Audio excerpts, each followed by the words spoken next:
and now you're doing the piloting thing. So how it's going on?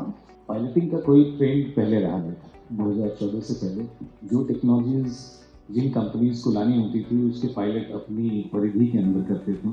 जब वो viable हो जाती थी, इकोनॉमिकली स्केलेबल हो जाती थी, मैनेजेबल हो जाती थी, तो फिर वो स्केल करना शुरू करती थी। 2014 से लेकर 2024 के बीच में ये जो नए ट्रेंड शुरू हुए, इमर्जिंग टेक्नोलॉजीज को अलग अलग इकोनॉमिक सेक्टर में लाने का, इसका कुछ हद तक श्रेय वाइब्रेंट गुजरात को जाता है। क्योंकि अगर आप 2014 के चुनाव को देखेंगे तो विकसित गुजरात का जो मॉडल था वो उस कैंपेन का कोड था कि जैसे विकसित गुजरात है वैसे विकसित भारत किया जा सकता है, प्रोवाइडेड कि उस degree of ease of doing business को नेशनल लेवल पर स्केल किया जाए। और ऐसा तभी संभव हो पाता जब आप किसी नई टेक्नोलॉजी के भारत में लैंड करने का जो प्रोसेस है उसको स्मूथ बनाएंगे। वो डिजिटाइजेशन ऑफ लॉजिस्टिक हो, डीकार्बोनाइजेशन हो, जियो स्पेशलाइजेशन हो, anything which you wish to do, it does not have to get stuck into certifications, in financing, in adoption. ये पीछे के 10 साल का जो नया ट्रेंड है, मुझे लगता है मैं बेहतर कंट्रीब्यूट कर सकता अगर हमारे पास कुछ हिस्ट्री होती।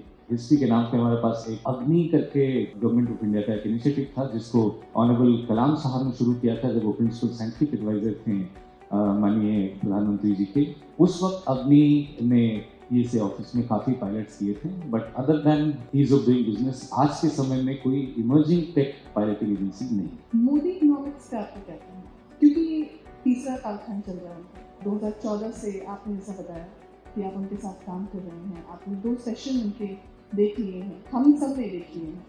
तो जो 3.0 इकोनॉमिक्स है मोदी जी की, यानी कि मोदी इकोनॉमिक्स 3.0, उस पर आप क्या कहेंगे? ये थोड़ा डिफिकल्ट है क्योंकि इसके जो ट्रांजिशंस हैं या इसके जो टेक अवे हैं वो स्ट्रेट फॉरवर्ड दिखते नहीं। Modi economics is not only limited to one tenure.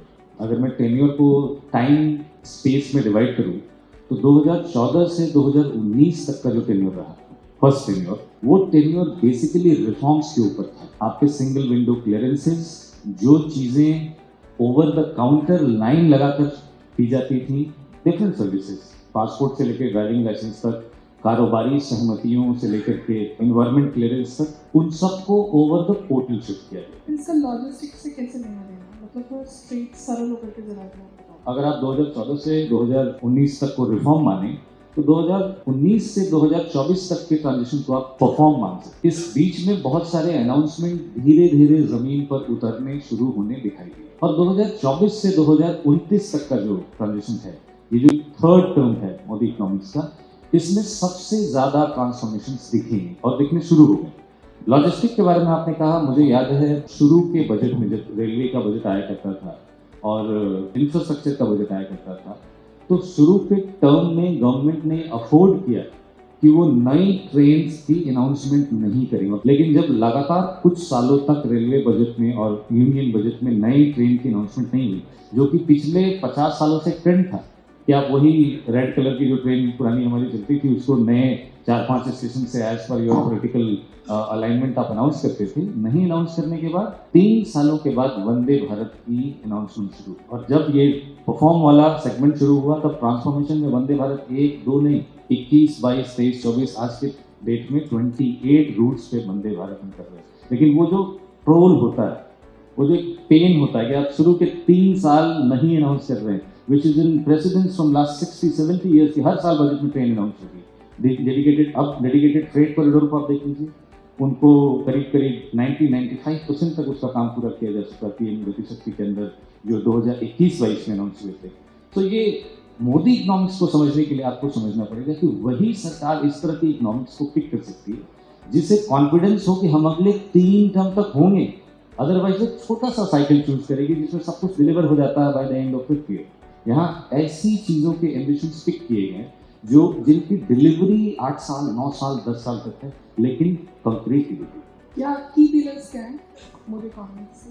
आप वैसे रिफॉर्म्स को अपने कार्ड पे ले सको जिससे बड़े चेंजेस, मैक्रो लेवल पे चेंजेस आ सकते हैं और माइक्रो लेवल पे उसका एडॉप्शन, उसका बेनिफिट देखने को मिल सकता है। पिछले 60-70 सालों में मैं नहीं समझता हूँ किसी भी सरकार ने किसी हाउस होल्ड को 25 लाख जो अर्न करता है उसको 0 इनकम टैक्स में डाल दिया। अभी जीएसटी के रिसेंट रिफॉर्म्स हुए हैं, इतनी मैसिव रिडक्शन जीएसटी के अंदर देखने को मिलेगी, अनएक्सपेक्टेड। एक और चेंज है जो इस टर्म के बीच में हुआ है, हम हर चुनाव में, हर कैंपेन में इसकी बात करते हैं कि गरीबी हटाई जाएगी, लेकिन सबसे ज़्यादा बड़ा सेगमेंट गरीबी रेखा के नीचे जो था, वो जिस साल में आया है, दैट इज 2020-25। अगर आप में से जो लोग गूगल करना चाहें वो नंबर्स देख सकते हैं। वर्ल्ड बैंक ने सबसे ज़्यादा मात्रा में जो लोग थे उनको गरीबी रेखा से ऊपर किया है इस साल में, तो सबसे बड़ा स्टेप माना जा सकता है। इस बारे में बात नहीं हो पाती क्योंकि ये 1 साल, 2 साल, 3 साल के रिफॉर्म्स नहीं है। इसके लिए आपको पूरी निष्ठा, लगन, प्रॉपर इंटेंट, कंटेंट और एक्सटेंट डिसाइड करके शुरू करना पड़ता है। सेमीकंडक्टर्स हैं और बाकी चीज़ें, go on and on, hydrogen, electric highway, किसी में भी 5 साल से कम का समय नहीं लगेगा। NHEV के साथ आपको वक्त हो गया है, आपने काफ़ी पायलट प्रोजेक्ट्स पे अपने काम की, इंटेंसिवली आप काम करते रहे हैं। इस तरीके की इकोसिस्टम, क्योंकि अभी तो इंडिया में इस तरीके का इकोसिस्टम है नहीं कि हम पूरी तरीके से रिलायबल हो जाए, मानते हैं इस बात को? अभी तो नहीं। नहीं, बिल्कुल नहीं। है ना? सो NHEV के बारे में मुझे नहीं लगता 4-5 साल से कम का समय एक लॉजिस्टिक के 5500 किलोमीटर के कॉरिडोर को इंडिया लेवल पर देने के लिए, जहां आप कह सकें खड़े होकर कि हमारे पास इलेक्ट्रिक हाईवेज हैं। इस वक्त इलेक्ट्रिक हाईवेज जर्मनी के पास हैं। बट इसका रोड मैप क्या है? Decarbonisation of surface transport. अगर आप डिकार्बोनाइज नहीं करेंगे नेशनल लेवल पर, तो अभी आप पेट्रोल को लेकर, डीजल को लेकर, क्रूड ऑयल को लेकर इतनी डिबेट हो रही है। अगर आपकी इकोनॉमी का स्केलेटन डीजल पे चलता है, पेट्रोल पे चलता है, तो आप कितने समय जियोपॉलिटिकल कॉन्फ्लिक्ट में अनशेकन रह सकते हैं? ये इतना बड़ा सवाल है कि सिर्फ इंडिया नहीं, हर एक देश अपने अपने तरीके से अपनी मोबिलिटी को, अपने फ्रेट को, अपने लॉजिस्टिक को डिकार्बोनाइज करने की कोशिश कर रहा है। और जब आप इसको करने जाते हैं तो आपके पास एक तरफ ट्रेन है, दूसरी तरफ डेडिकेटेड फ्रेट कॉरिडोर है और तीसरी तरफ आपके हाईवे। सो क्या बिना इलेक्ट्रिक हाईवे बनाए हुए हम डिकार्बोनाइज कर सकते हैं? और not only electric highway, green highways, hydrogen भी उसका कंपोनेंट है, इथेनॉल भी उसका कंपोनेंट है, बहुत सारे उसके कंपोनेंट हैं, LNG है, CNG है। So anything which shifts you from diesel और petrol towards a less emission and cleaner fuel is basic mobility. और ग्लोबली अगर आप अपनी इंडिया की पोजीशन को देखें तो 3 तरह के हाईवे हैं दुनिया में। एक जर्मनी के पास ओवरहेड वायर है जिसपे बहुत सारे कार्गोज चलते हैं, which is a cable wiring, kind of a tram but does not have a rail at ground. Second, America के पास टेस्ला का एक पूरा नेटवर्क है जिसके ऊपर फास्ट चार्जिंग और फ्लैश चार्जिंग की पॉसिबिलिटीज हैं। इसके बाद आप आगे बढ़ते हैं तो इंडिया के पास जो 5 बड़े शहरों को जोड़ने वाला पूरा भारतमाला, कश्मीर से लेकर के कन्याकुमारी तक, दिल्ली से लेकर के मुंबई, कलकत्ता, बैंगलोर, चेन्नई, इन सबको जोड़ता हुआ जाता है। इस हाईवे के ऊपर क्या टेक्नोलॉजी आनी चाहिए, कैसा हमारा नेटवर्क होना चाहिए, इस पे चार्जिंग स्टेशन क्या होने चाहिए। मैं अगर एक लाइन में कहूँ इसको, तो एक महिला अगर रात के समय में इलेक्ट्रिक कार लेकर अकेली सफ़र करने का निर्णय लेती है तो वो निर्णय हमें हमारे सक्सेस के बारे में बताता है कि over a period of time national highway electric vehicle ने जो काम किया है वो उस महिला को कॉन्फिडेंस देता है कि रात के समय अकेले इलेक्ट्रिक कार लेकर के वो जा सकती है इंटरसिटी ट्रैवल। अगला सवाल मेरा है आपसे, सिंप्लीफाई करके बताइए, है ना, एकदम आसान भाषा में, एकदम पूरा ठक से समझना। ग्रीन मोबिलिटी क्या है? आपके 2 नेशनल एम्बिशंस हैं बड़े, लॉजिस्टिक कॉस्ट को 14-15% से 9% करने का, आपके ऑयल इंपोर्ट को 30% रिड्यूस करने का। अगर ये दोनों नेशनल एम्बिशन आपसे चूकते हैं तो आपके हाथ से विकसित भारत नेशनल मास्टर प्लान निकल जाएगा। जब आप 30% ऑयल इंपोर्ट को रिड्यूस करने की बात करते हैं तो house hold, industrial and mobility alone 17% consume करता है ऑयल इंपोर्ट। अगर हम ग्रीन फ्यूल की तरफ, which is a lesser emission fuel for which we are not dependent on a crude oil import और some sort of petroleum import, अगर उसकी तरफ शिफ्ट करते हैं तो हमारे पास कई रास्ते हैं। CNG की तरफ जाना, LNG की तरफ जाना, बायोगैस की तरफ जाना, इथेनॉल को मिक्स करना, इलेक्ट्रिक को लाना और हाइड्रोजन को लाना। इसमें से कौन सा रास्ता तेजी से हमें डिकार्बोनाइजेशन की तरफ ले जाएगा, ये टेक्निकल क्वेश्चन। अब इस टेक्निकल क्वेश्चन को पहले भारत कैसे आंसर करता था वो आप सब जानते हैं। या तो कंसल्टेंट अपॉइंट किए जाते थे या तो कोई कॉपी पेस्ट कर दी जाती थी यूरोप से पॉलिसी ला करके। इस वक्त हम इसके टेक्निकल ट्रायल्स करते हैं।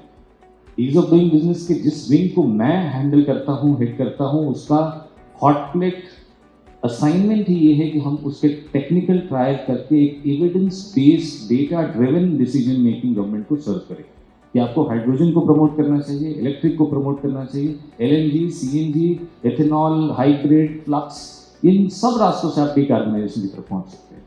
लेकिन क्लीन मोबिलिटी तब तक नहीं होगी जब तक आप कन्वेंशनल डीजल और पेट्रोल से शिफ्ट नहीं करेंगे। किस तरीके से आप उसका फ्यूचर देखते हैं? कैसे कम कर सकते हैं लाइफ? दो रास्ते हैं। एक, आप अटेम्प्ट लेना छोड़ दें, क्योंकि आपको किसी न किसी दिन कोई ना कोई किसी न किसी चीज़ के लिए जो उसका डिस्कम्फर्ट है, जो उसका डिसएग्रीमेंट है, ये ऐसे नहीं होना चाहिए था, ऐसे होना चाहिए था, उसके लिए कोई ना कोई अपोजिशन आकर खड़ा होगा। मैं पॉलिटिकल अपोजिशन की बात नहीं कर रहा हूँ, मैं टेक्निकल अपोजिशन की बात कर रहा हूँ। या आप अटेम्प्ट लेना जारी रखें। आपको अगर कन्वेंशनल इकोनॉमी को ऑयल से मूव करना है तो इथेनॉल ब्लेंडिंग हो, फ्लक्स फ्यूल, बायोफ्यूल हो, ग्रीन फ्यूल हो या हाइड्रोजन हो, इन सभी आयामों को अगर मैं इस प्रायोरिटी के टेबल को बनाता हूँ या कोई मिनिस्ट्री बनाएंगे या आप सब भी बनाएंगे, तो आप सबसे आसान और सबसे कम मुसीबत में और कम डिफिकल्टी में जो पहला स्टेप लिया जा सकता है उसको सबसे पहले से चाहिए। और मुझे लगता है ये पहला स्टेप यही है कि हम कितना ब्लेंड कर सकते हैं, आप कितना इथेनॉल ब्लेंड कर सकते हैं, उसके लिए गाड़ियाँ आपकी कितनी रेडी हैं, 20% कर सकते हैं, 10% कर सकते हैं। इसका जवाब या इसकी जो अकाउंटेबिलिटी है वो एक स्टेक होल्डर के पास नहीं है। इसकी अकाउंटेबिलिटी व्हीकल बनाने वालों के पास भी है, उनका भी एक रोल है, उनकी भी स्टेक होल्डिंग है। इसकी accountability regulatory agencies, testing agencies, तो सारे एक पैटर्न पे एक ही साथ आकर के इस पूरे काम को कर सकें। I think that is the trend, that is the requirement which Indian economy require now. और ये सब एक साथ तब तक नहीं आएंगे जब तक आप इनके साथ एक्सटेंसिव पायलट प्रोजेक्ट्स नहीं करोगे, जब तक आप इनके साथ एक्सटेंसिव टेक्निकल ट्रायल नहीं करोगे। अदरवाइज जो स्टेक होल्डर छूट जाएगा, वो व्हीकल मैन्युफैक्चरर छूट जाएगा, वो बोलेगा मेरी व्हीकल कंफर्टेबल नहीं इस 10% के लिए, 20% रिस्क। अब मुझे एक चीज नहीं मिली है इसमें, किसकी व्हीकल कितनी डैमेज हुई। ज़्यादातर मैंने जो इस बारे में खबरें पढ़ी हैं वो ये पढ़ी हैं कि लोगों ने अपने अपने ओईएम्स को पूछा कि हमारी जो इथेनॉल की ब्लेंडिंग है ये हमारा व्हीकल कंपेटेबल है या नहीं। ओईएम्स ने जवाब दिया कि आप 10% तक कंपेटेबल हैं, अगर आप 20% कर रहे हैं तो 20% के लिए वो vehicle is not yet tested. आपको ज़्यादातर संवाद यही मिलेंगे। लेकिन क्या 20% के लिए टेस्टेड नहीं है, इसका अर्थ ये लगाया जाना चाहिए कि वो 20% के लिए कैपेबल होगा भी नहीं। हो सकता है टेस्ट होता तो वो कंपेटेबल निकल जाता, लेकिन अगर टेस्ट ही नहीं हुआ है तो ये मान लेना कि डैमेज हो रहा होगा, इसका कोई क्रेडिबल एविडेंस मुझे अभी तक देखने को नहीं मिला। कोट करना चाहूँगी, प्रधानमंत्री ने कभी अपने किसी स्पीच में कहा था कि आने वाले सालों में, यानी कि 22 साल और अभी बच रहे हैं हमारे सेंटेनरी होने में आज़ादी के, कह रहे हैं कि ऊर्जा इंडिपेंडेंट हो जाएगा पूरी तरीके से, हम लोग पूरी तरीके से एनर्जी के क्षेत्र में जो है इंडिपेंडेंट हो जाएंगे। How do you think of that? कैसे पॉसिबल है? मैंने इसके ऊपर पहले पिछले महीने कुछ बातचीत की थी और उसको भी मुझे लगता है 15 अगस्त के आसपास जब प्रधानमंत्री जी ने इस साल अपने भाषण में इंक्लूड किया, उस बारे में खुलकर बात की, तो अब मैं भी थोड़ा खुलकर बोल सकता हूँ। अगर मोदी इकोनॉमिक्स 3.0 में 4 टॉप प्रायोरिटीज होंगी, नेशनल प्रायोरिटीज, जिसको पीएम फोकस करना चाहेंगे, energy independence and logistical cost को कम करना, ये दोनों टॉप प्रायोरिटीज में होंगी। खासकर एनर्जी इंडिपेंडेंस, क्योंकि जियोपॉलिटिकल सिनेरियो में इस वक्त अगर आप अपने पूरी इकोनॉमी के डिकार्बोनाइज करने का पाथवे डेवलप नहीं कर पाते हैं, तो नेशनल होप जो थी COP25, 26, 27, 28 एंड COP29 के साथ में, जो कॉन्फ्रेंस ऑफ पार्टीज का क्लाइमेट कॉन्फ्रेंस होता है ग्लोबली, उससे जितनी उम्मीदें थी पिछले 5-6 सालों में कि वो एक फार्मूला दे पाएंगे दुनिया को कि अपनी लार्ज इकोनॉमी को, जैसे India, America, China, Brazil and Canada, ये कैसे डिकार्बोनाइज करें, they terribly fail, they turned out to be global disappointment. तो इस वक्त दुनिया अगर देख रही है तो भारत की तरफ देख रही है कि भारत क्या रास्ता इस्तेमाल करेगा अपने इकोनॉमी को, अपने हाउस होल्ड को, इंडस्ट्रियल मैन्युफैक्चरिंग को, सीमेंट को और brown field and brown industries को ग्रीन इंडस्ट्री बनाने के लिए। रिन्यूएबल पे हम कितना काम कर रहे हैं, माइक्रो न्यूक्लियर रिएक्टर पे हम कितना काम कर रहे हैं, तो सम पॉइंट ऑफ टाइम मुझे लगता है कि अगर ये अचीवमेंट की इंफ्रास्ट्रक्चर इनपुट बहुत हाई है, इस पे कैपिटल एक्सपेंडिचर बहुत ज़्यादा है, तो इसकी प्रायोरिटी प्राइम मिनिस्टर ने बिल्कुल क्लियर कर दी है कि this is going to be top priority कि हम वो इंफ्रास्ट्रक्चर, वो एनर्जी ट्रांजिशन अपनी इकोनॉमी को दे सकें जो न सिर्फ हमारा ऑयल इंपोर्ट रिड्यूस करे बल्कि लॉजिस्टिक कॉस्ट को भी सिग्निफिकेंटली कम करे। दिल्ली में राष्ट्र पुरस्कार जो विजेता जो शिक्षक हैं, टीचर्स डे के अवसर पर जी। पीएम ने उनसे मुलाकात की, बातचीत में उन्होंने कहा, मैं कोट कर रही हूँ फिर से, जीएसटी 2.0 राष्ट्र के लिए सपोर्ट और ग्रोथ की डबल डोज है। आपसे एक टिप्पणी चाहूंगी इस पर। जीएसटी को लाना, इंट्रोड्यूस करना अपने आप में चैलेंज था। जीएसटी को इस वक्त उसके ऊपर रीवर्क करके, रीडिफाइन करके उसको रिड्यूस करना एक दूसरा चैलेंज था जिसको सिग्निफिकेंटली सक्सेसफुली गवर्नमेंट ने पूरा किया। जीएसटी लॉजिस्टिक के सेक्टर में, जीएसटी मोबिलिटी के सेक्टर में, खासकर इलेक्ट्रिक मोबिलिटी, क्रिटिकल मिनरल के सेक्टर में, इंपोर्ट के सेक्टर में, रोज़मर्रा की चीज़ों के सेक्टर में, के क्षेत्र में जिस तरह रिव्यू की गई है, इसकी ज़रूरत लंबे समय से बोली जा रही थी। लेकिन क्या सिर्फ रिक्वायरमेंट या डिफ़िकल्टी को टेबल कर देना गवर्नमेंट के लिए सफिशिएंट रूम प्रोवाइड करता है कि वो वाकई में जीएसटी घटा पाएंगे? ये जो चैलेंज है इकोनॉमी में, जिसमें आपकी बजट इतनी टाइटली वूवन होती है कि अगर आप एक तरफ से कुछ बजट कम करना चाहें तो किसी डिपार्टमेंट को किसी 5 ईयर, 10 ईयर, 15 ईयर प्लान के लोगों को सैलरी नहीं मिल पाएगी। अगर आप किसी एक्सपेंडिचर को या कैपिटल एक्स को बढ़ाना चाहते हैं, डेफिसिट को कंट्रोल करना चाहते हैं, तो आपको कहीं ना कहीं से एक नया पैसा जनरेट करना पड़ता है। तो क्या आपका रेवेन्यू बढ़ रहा है, आपकी जीएसटी की कलेक्शन बढ़ रही है, आपके एडवांस टैक्सेस बढ़ रहे हैं? डेफिनेटली पीछे के सालों में इसमें सिग्निफिकेंट इंक्रीमेंट हुआ है और उसको गवर्नमेंट ने स्टेबलाइज करके इस वक्त बेनिफिट बनाकर लोगों को वापस किया। लेकिन आगे आने वाले समय में मुझे लगता है 2.0 या डबल डोज की जो बात हो रही है, इसमें ऐसे बदलाव लाने के लिए एक लंबा समय लगता है और इस लंबे समय को पूरा करने के बाद जब आप ऐसी बेनिफिट्स को लोगों को ट्रांसफ़र करते हैं तो इससे लोगों का कॉन्फिडेंस बढ़ता है और ये कॉन्फिडेंस प्राइवेट कैपिटल बनकर पीपीपी मोड में, इंफ्रास्ट्रक्चर में, डिप्लॉयमेंट में, लार्ज कैपेक्स प्रोजेक्ट में आता है। Over a period of time PPP का इंटरेस्ट इंफ्रास्ट्रक्चर में, लॉजिस्टिक्स में, लार्ज कैपेक्स प्रोजेक्ट्स में कितना बढ़ा है, दिस इज अ सक्सेसफुल। तो उन्होंने एक टोन तो दिया कि दिस इज फॉर पीपल जिनको जीएसटी कम देना पड़ेगा, लेकिन ये जो चेंज है, लंबे आर्किंग चेंज है, ये प्राइवेट कैपिटल को अट्रैक्ट करते हैं पीपीपी मोड पे आकर गवर्नमेंट के साथ काम करने के लिए। वो हमें मदद करता है, हम ऐसे बेनिफिट्स और आगे पास ऑन कर सकें। अभी हाल ही में एससीओ में समिट में प्रधानमंत्री ने भाग लिया था, तो चाइना के साथ हमारी जो बातचीत हुई थी उसको आप लॉजिस्टिक्स के पॉइंट ऑफ व्यू से कितना सकारात्मक देखते, कैसे देखते हैं आप उसको? चाइना का इंटरेस्ट इकोनॉमिक कॉरिडोर्स के ऊपर और एशिया के ऊपर जो वर्चस्व है इकोनॉमिक और सिल्क रूट के ऊपर, इसको इंडिया ने G20 में बिल्कुल आमने सामने आकर चैलेंज किया था जब India middle east European corridor का अनाउंसमेंट किया गया था।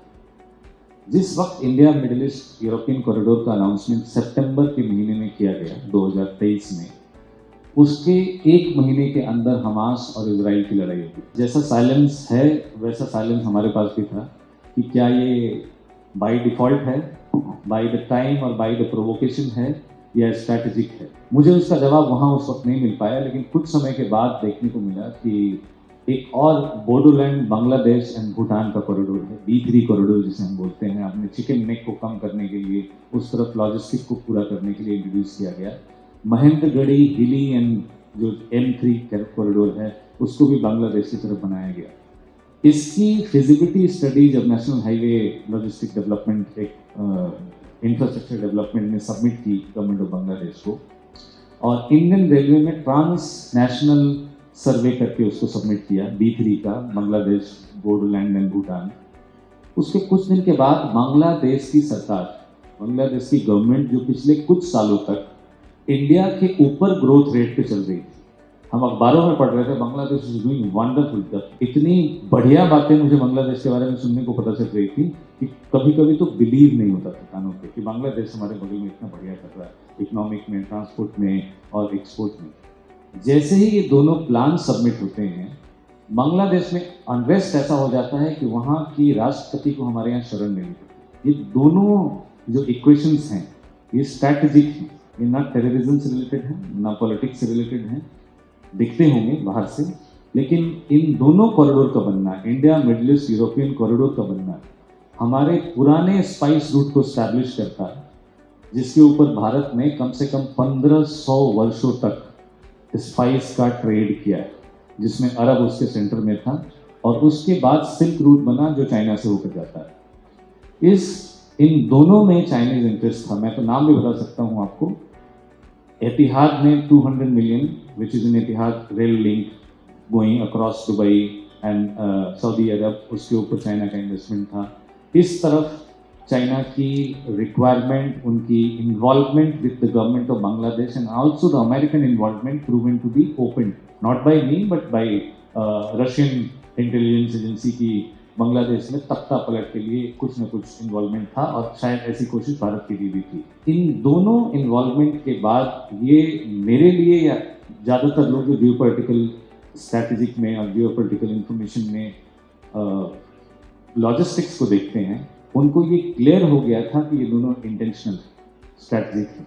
इस वक्त जो आपने सवाल पूछा कि एससीओ समिट में प्राइम मिनिस्टर गए हैं, कल 2 दिन पहले की खबर है कि चाइना ने अपना CPEC से करीब 200 मिलियन का investment which was a connecting between Karachi Rohri stretch 480 kilometre का main line ML1 railway track जो था, उसके ऊपर से चाइना ने अपना इन्वेस्टमेंट वापस ले लिया। Now Pakistan is already owning 1.5 billion Chinese power producers. उनके बिल्स उनके पास पेंडिंग हैं। इस वक्त Pakistan has no other position to take another loan from ADB, Asian Development Bank. So मुझे लगता है इसका डिसीजन का एक दिन के बाद आना, प्राइम मिनिस्टर का कुछ समय पहले SCO समिट में जाना, और इन सब चीज़ों के लिंक्स होते होंगे पीछे में, लेकिन इस वक्त इकोनॉमिक्स को लेकर जो conflict India middle east corridor के ऊपर चल रही थी, या हमारे नॉर्थ ईस्ट के साइड में जो इकोनॉमिक कॉरिडोर हैं भूटान को इंडिया होते हुए बांग्लादेश से जोड़ने के, इन दोनों सेगमेंट में आने वाले समय में अगर हम 2 कॉरिडोर भी स्टार्ट कर पाते हैं तो इंडिया की logistic revenue, logistic input, throughput, yield तीनों बढ़ेंगे। All right. Quickly, we will take questions from the audience. Sina sir, just to understand from you on the integration of the northeastern states with the mainland of India, what are the plans or what will be the time frame, when we can look at some kind of proliferation of the railways network into the northeastern states? And prior to that would be the road. Air, of course, is connectivity already existing, and some bit of partial inland waterways also connectivity also exists, but that is not for passengers, barely convenient for the passengers or the major chunk of the population over there, or the spread of the smaller stations or the various townships that we have.